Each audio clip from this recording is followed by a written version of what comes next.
السلام علیکم ورحمۃ اللہ وبرکاتہ ان الحمد للہ نحمده ونستعینه ونستغفره ونعوذ باللہ من شرور انفسنا ومن سیئات اعمالنا من يهده الله فلا مضل له ومن يضلل فلا هادي له واشهد ان لا اله الا الله وحده لا شريك له وأشهد أن محمدا عبده ورسوله أما بعد فإن خير الحديث كتاب الله وخير الهدي هدي محمد صلى الله عليه وسلم وشر الأمور محدثاتها وكل محدثة بدعة وكل بدعة ضلالة وكل ضلالة في النار.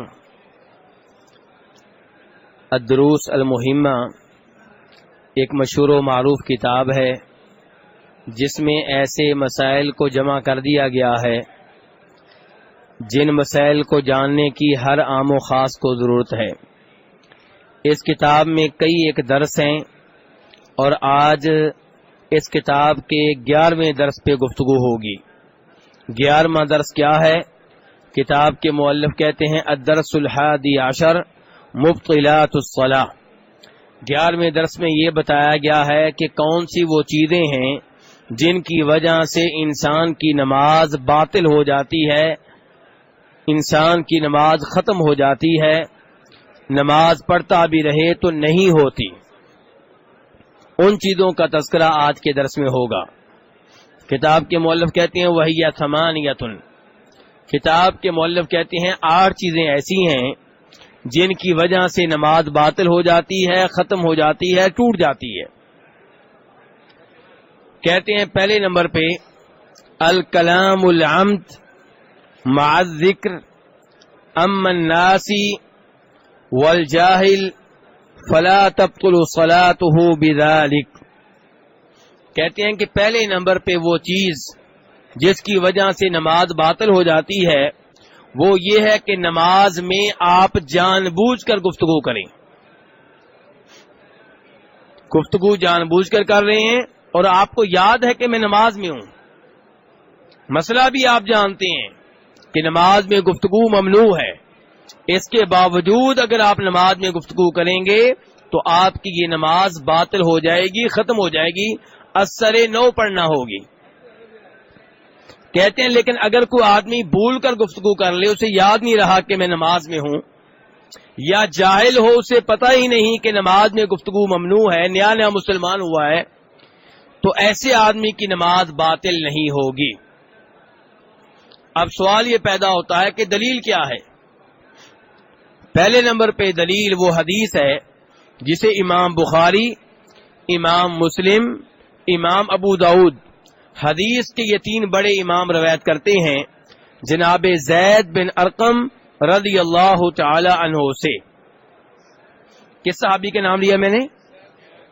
یہ زید بن ارقم کہتے ہیں کہ ابتدائے اسلام میں ہم لوگ نماز میں ایک دوسرے سے گفتگو کر لیا کرتے تھے. ہم میں سے کوئی اپنے ساتھی سے جو دائیں کھڑا ہوتا یا بائیں کھڑا ہوتا اس سے گفتگو کر لیا کرتا تھا.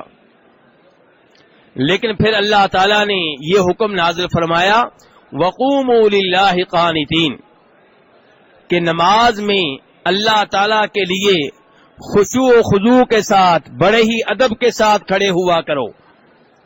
تو یہ حکم نازل کر کے امرنا بالسکوت، ہمیں حکم دیا گیا کہ نماز میں خاموش رہنا ہے. وَنُهِينَا عَنِ الْكَلَامِ اور یہ کہ نماز میں گفتگو منع ہے، حرام ہے، جائز نہیں ہے. تو اس حدیث سے پتا چلا کہ اب نماز میں گفتگو جائز، اب جو گفتگو کرے گا اس کی نماز باطل ہو جائے گی. بلکہ اسی بارے میں ایک اور حدیث آپ کے سامنے رکھنا چاہوں گا.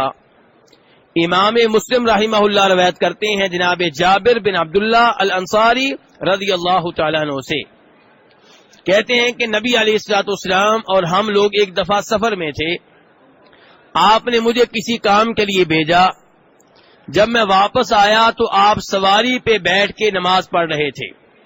کس پہ بیٹھ کے؟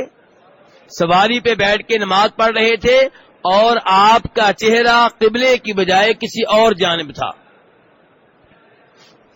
میں نے آ کر سلام کہا لیکن آپ نے مجھے سلام کا جواب نہیں دیا بلکہ اشارہ کر دیا اور نماز کے بعد فرمانے لگے اما انہ لم یمنعنی ان ارد علیک الا انی کنت اصلی، میں نے تمہارے سلام کا زبان کے ساتھ بول کر جواب اس لیے نہیں دیا کہ میں نماز پڑھ رہا تھا۔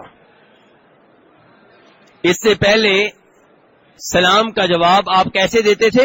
زبان کے ساتھ، وعلیکم السلام، نماز کے دوران۔ لیکن جب یہ آیت نازل ہوئی کہ نماز میں گفتگو ممنوع ہے تو اب جب آپ کو سلام کیا گیا تو آپ نے اشارے سے جواب دیا، اور اشارے سے سلام کا جواب دینا آج بھی جائز ہے، لیکن آپ نے زبان کے ساتھ جواب نہیں دیا۔ نماز کے بعد صحابی کے سامنے یہ وضاحت رکھ دی کہ میں نماز میں ہونے کی وجہ سے تمہیں اپنی زبان کے ساتھ بول کر جواب نہیں دے سکا۔ تو اس سے یہ پتا چلا کہ نماز میں گفتگو کرنا جائز نہیں ہے۔ لیکن اگر کسی کو مسئلے کا علم نہ ہو یا کوئی بھول جائے کہ میں نماز میں ہوں اور گفتگو کر بیٹھے تو انشاءاللہ اس کی نماز باطل نہیں ہوگی۔ آپ کہیں گے کیسے کوئی بھول گیا؟ یہ کوئی بڑی بات نہیں ہے۔ آپ نماز پڑھ رہے ہیں اور آپ کے ساتھ میں کوئی ہے، وہ اچانک بے ہوش ہو کے گر گیا، اب اس وجہ سے جلدی سے آپ کے منہ سے ہو سکتا ہے کوئی بات نکل جائے، دیکھو دیکھو بھئی یہ گر گیا، پکڑو پکڑو پکڑو، ایسی کوئی بات آپ کے منہ سے نکل جائے گی۔ اس پریشانی کی وجہ سے آپ بھول جائیں گے کہ میں نماز میں ہوں، یا آپ کو مسئلے کا علم نہیں ہے، آپ نے نیا نماز کا طریقہ سیکھا، پہلے کبھی نماز پڑھی ہی نہیں، تو جہالت یا بھولنے کی وجہ سے نماز میں گفتگو ہو جائے تو اس سے نماز باطل نہیں ہوگی۔ اور اس بارے میں ایک حدیث بھی آپ کے سامنے رکھنا چاہوں گا۔ جناب امام مسلم رحمہ اللہ روایت کرتے ہیں جناب معاویہ بن حکم سلمی رضی اللہ تعالیٰ عنہ سے، کہتے ہیں کہ میں نے نبی علیہ الصلوۃ والسلام کے ساتھ نماز پڑھی، نماز میں ایک آدمی نے چھینک لی، جب اسے چھینک آئی تو اس نے اللہ کی حمد و ثنا بیان کی، کیا کہا ہوگا؟ الحمدللہ۔ اور چھینک آنے پہ میرے بھائیوں ہمیشہ کیا کہنا چاہیے؟ الحمدللہ۔ یہ اپنی عادت بنا لیں، بچوں کو عادت ڈال دیں۔ معاویہ کہتے ہیں کہ جب اس آدمی نے الحمدللہ کہا، میں نے اس کے جواب میں کہا یرحمک اللہ، اللہ تمہارے اوپر رحمت نازل فرمائے، اللہ تم پہ اپنی رحمت نازل کرے۔ نماز کے علاوہ یہی طریقہ ہے کہ جب کسی کو چھینک آئے تو کیا کہے؟ الحمدللہ، اور جو پاس بیٹھے ہوں گے وہ الحمدللہ سن کے کیا کہیں گے؟ یرحمک اللہ۔ اور جب یرحمک اللہ کہا جائے گا تو جس کو چھینک آئی تھی وہ کیا کہے گا؟ یہدیکم اللہ، اللہ تمہیں ہدایت دیتا رہے۔ لیکن نماز میں جب چھینک آئے تو آہستہ آواز سے الحمدللہ کہہ لینا چاہیے، اور کوئی یرحمک اللہ نہیں کہے گا، یہدیکم اللہ نہیں کہے گا۔ کیوں؟ الحمدللہ کہنے کی اجازت ہے کیونکہ یہ تو اللہ کی حمد و ثنا ہے۔ یرحمک اللہ گفتگو ہے، اللہ تمہارے اوپر رحمتیں نازل فرمائے، یہ تو آپ کسی سے بات کر رہے ہیں۔ یہدیکم اللہ، اللہ تمہیں ہدایت دے، یہ تو آپ کسی کو مخاطب کر رہے ہیں، اور نماز میں گفتگو کی اجازت نہیں ہے۔ تو معاویہ بن حکم نے کہہ دیا یرحمک اللہ۔ جب انہوں نے یرحمک اللہ کہا تو لوگوں نے اپنے ہاتھ اپنی رانوں پہ مارے۔ لوگوں نے اپنے ہاتھ کہاں پہ مارے؟ کیوں؟ ان کو خاموش کروانے کے لیے کہ نماز میں کیا کر رہے ہو۔ معاویہ بن حکم کہتے ہیں کہ میں نے کہا تمہیں کیا ہو گیا ہے؟ مزید گفتگو کر رہے ہیں۔ میں نے کہا تمہیں کیا ہو گیا ہے؟ تو معاویہ بن حکم کہتے ہیں مجھے ان کے انداز پہ غصہ تو بہت آیا لیکن میں خاموش ہو گیا۔ نماز کے بعد نبی علیہ الصلوۃ والسلام نے مجھے بلایا، اور معاویہ کہتے ہیں میرے بھائی توجہ سے، ہمارے نبی کا اخلاق اس آدمی کے ساتھ جس نے نماز میں گفتگو کی ہے۔ ہماری مسجدوں میں اگر کوئی نماز میں رفع الیدین کر لے تو خیر نہیں ہے